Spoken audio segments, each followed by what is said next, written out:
आप लोगों के समर्थन के वजह से, आप लोगों के प्यार के वजह से। तो मैं ऐसा सोचकर मैंने सोचा वेस्ट पार्लियामेंट का एमपी बनकर मुझे दिल्ली में जाकर के लड़ाई को कंटिन्यू करना है, तो मुझे इंडियन पॉलिटिक्स के बारे में थोड़ा रिसर्च करना पड़ेगा। पहले जैसा अमुक तमुक जो भी पार्टी मिल गया, घुस गया, टिकट ले लिया, कॉन्टेस्ट करेगा, no. This time now I am 44 running, my age 44 plus 45 running. हम वो गलती और दोबारा नहीं करेगा जो पहले हम जवानी का दिन में कर चुका है। पार्टी का हेड इन टेल मालूम नहीं है, बैकग्राउंड मालूम नहीं है। हम वहाँ जहाँ था सिर्फ टिकट नोगेंग आए, टिकट नोगेंग तक पिलअप मगेंग तक नॉमिनेशन फाइल करेगा, वो तो हम नहीं करेगा। ये सोच करके मैंने खुद इस दादा नव कुमार सरन्या जी को मैंने खुद कांटेक्ट किया है। उसका विजिटिंग कार्ड मेरा पास था। कांटेक्ट करके मैंने पूछा कि दादा I want to know the ideology and backup and your this thing, party का मोटो क्या है आपका, मैं वो सब देखना चाहती हूँ, पार्टी का डॉक्यूमेंट्स देखना चाहती हूँ। तो दादा ने मुझे वेलकम किया, उसके घर में बुलाया। उसके बाद उसने मुझे पार्टी का डिटेल्स डॉक्यूमेंट्स दिया। ये डॉक्यूमेंट्स उसने जिस तरीके से पार्टी का जो ये कॉन्स्टिट्यूशन है, पार्टी का जो उनका जो बायलॉ है, उसको मैंने 2 वीक्स टाइम लेकर के पढ़ाई किया। 2 वीक्स टाइम लेकर के पढ़ाई करने के बाद देन मैंने कहा कि अगर मुझे टोको शीतल को अगर पॉलिटिक्स में उतरना ही है, राजनीति एक गलियारा है, गंदगी का एक, गंदे नाले का ये एक गलियारा है। यहाँ में चाहे जितने भी गंदे लोग आओ, लेकिन कहते हैं ना ईमान साफ हो और हिम्मत बरकरार हो तो गंदगी को हम यूं हवा जैसे उड़ा देंगे, चिंता नहीं।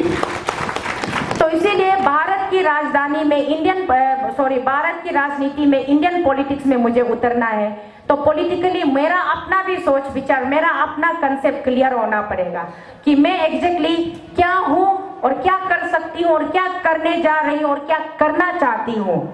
तो इसीलिए मैंने डिसाइड किया कि आई एम टोको शीतल, by born I am a Nisi girl, I am married to a Nisi man, my complete details is I am a Nisi lady, I am a Arunachali lady, and then I am a Indian lady. Before that, what is my identification? I am a tribal lady. If I am a tribal lady, then why should not I stand by my own tribal platform? Why should I go to the other's house? हाँ, ये national political party क्या होता है? अरुणाचल को जब से राजतंत्र का, आप लोगों को मैं बता दूं, अरुणाचल को जब से स्टेटहुड मिला है, उससे स्टेटहुड मिलने के बाद में आपने कांग्रेस को कितना साल दिया है रूल करने का? कांग्रेस का कितना सीएम बना, कांग्रेस का कितना एमपी बना? तो कांग्रेस का, अगर कांग्रेस इतना अच्छा होता तो 40 साल कांग्रेस ने राज किया, उसमें कांग्रेस अच्छा नहीं है बोल के आज क्यों लोग बीजेपी में कन्वर्ट हुआ है? अभी क्यों ये इलेक्शन का टाइम आ गया तो टोको शीतल कांग्रेस टिकट नहीं ले रहे तो उसको वोट नहीं मारना है? हाँ, कांग्रेस को आपने बहुत साल दिया है तो वोट, कांग्रेस को बहुत साल वोट दिया है। आशी लेख जरबम गामलिन जी को भी एमपी बनाया, मेरा बड़ा भैया तकम संजय जी को एमपी बनाया कांग्रेस ने। उसका बाद में उससे पहले ओमेम मायांग दियोरी जी भी कांग्रेस के थे। तो कितना कांग्रेस का तो हिस्ट्री लंबा है। तो कांग्रेस इतने 40 सालों में कुछ नहीं कर पाया।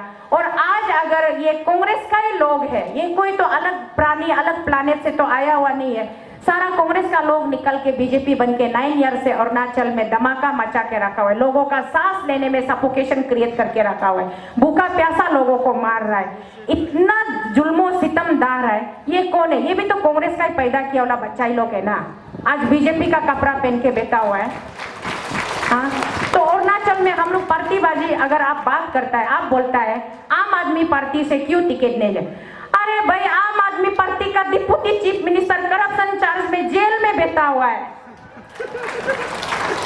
और खुद चीफ मिनिस्टर अरविंद केजरीवाल 45,000 करोड़ का घर बना रहा है बोल के सीबीआई ईडी हर दिन उसको बुला के सवाल जवाब पूछ रहा है। उसका घर का एक पर्दा का दाम 28 लाख के बोल के वो न्यूज वाला बता रहा है।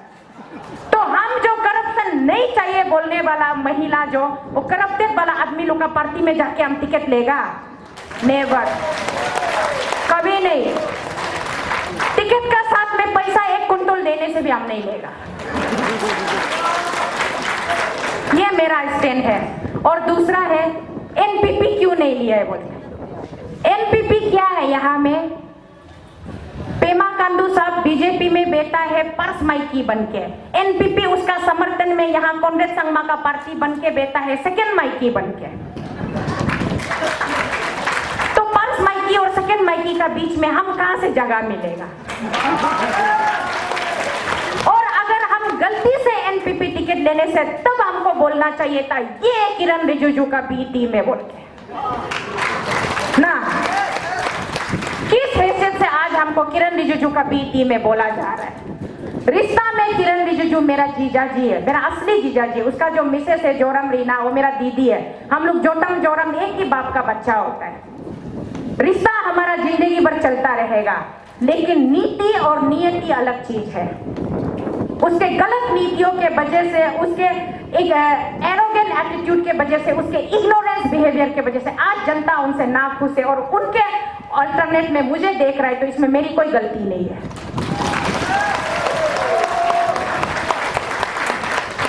इसीलिए मैं एनपीपी नहीं जा सकती, क्योंकि सेकंड माइकी का पास में तो हम जाके फायदा नहीं है। पर्स माइकी वाला लोग सेकंड माइकी को हमेशा थोड़ा सुपरसेट करता ही है, डोमिनेट करता ही है ना, फायदा नहीं है। आपने थोड़ा देर पहले नाम लिया मुच्चू मिट्टी का, आपने भाई मैया आपने नाम लिया मुच्चू मिट्टी एज एनपीपी एमएलए बोला। उस समय वो एनपीपी का स्टेट प्रेसिडेंट भी था मेरे भाई, वो एनपीपी का स्टेट प्रेसिडेंट भी था और एमएलए तो था ही था, फिर भी वो बीजेपी का स्पोक्स पर्सन बन के बात कर रहा था। और आप लोग आज और एक बात आप लोग बोलता है, या अरुणाचल में कोई मुझे एक आदमी खड़ा होके बताओ तो कांग्रेस पार्टी अरुणाचल में ओपोजिशन है बोल के। कांग्रेस पार्टी असली एनडीए अलायंस है यहाँ अरुणाचल में। कैसे एनडीए अलायंस है कांग्रेस पार्टी?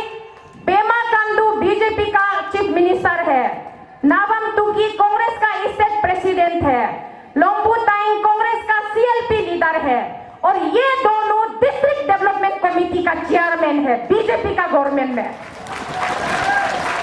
तो ये एनडीए अलायंस नहीं हुआ तो ये क्या हुआ? इसको क्या बोलेगा? इसको क्या रिश्ता देगा? आप लोग क्या नाम देगा इस रिश्ते का? खुद एनडीए अलायंस होके हमको बोलता है जीएसपी पार्टी एनडीए अलायंस है। वो खुद कौन सा पोजीशन में बैठा है? अपना ऑफिशियल स्टैंड तो पहले क्लियर करो। हम तो को शीतल एक स्ट्रॉन्ग डिटर्मिनेशन का साथ, स्ट्रॉन्ग कॉन्सेप्ट का साथ, स्ट्रॉन्ग आइडियोलॉजी का साथ में हम जीएसपी को हम खुद लेके आया है। अरुणाचल प्रदेश में हम लोग ट्राइबल आदमी खुद अपना ट्राइबल एमपी भी बनाएगा, ट्राइबल एमएलए भी बनाएगा, ट्राइबल गवर्नमेंट भी बनाएगा। जब तक आप अरुणाचल का अपना एमपी बना के दिल्ली नहीं भेजेगा ना, दिल्ली में चाहे तारप्रोन का गवर्नमेंट आओ या एनडीए का गवर्नमेंट आओ या यूपीए का गवर्नमेंट आओ, जब तक आप बीजेपी का एमपी बना के वहां देते रहेगा, इसका मतलब हम लोग बीजेपी का शासन का अंदर में हम लोग सिर्फ sit down means sit down, stand up means stand up, हम लोग एक पपेट्स है। वो लोग जो रूल करेगा वही चलेगा। और कांग्रेस का भी अगर आप लोग एमपी बना के भेजते हैं, वहां यूपीए का गवर्नमेंट आता है, Congress MP silent please, no words from your side, मना करके रख। कांग्रेस को भी ताला मार के रखता है। किरण रिजिजू जीजाजी जब ऑपोजिशन बेंच में था, उभरता हुआ युवा नेता, कितना हला करता था भाई। उसका वो हला को देख के तो मैं भी उस पर मतलब फिदा हो गया था, दीवाना हो गया था ना। और ऐसे बात करने वाला को नेता नहीं बनेगा, किसको बनेगा बोल के हम लोग बहुत मार के उसको भेजा था ना। लेकिन जब से रूलिंग में घुस गया, क्या हो गया? मुंह में ताला पड़ गया।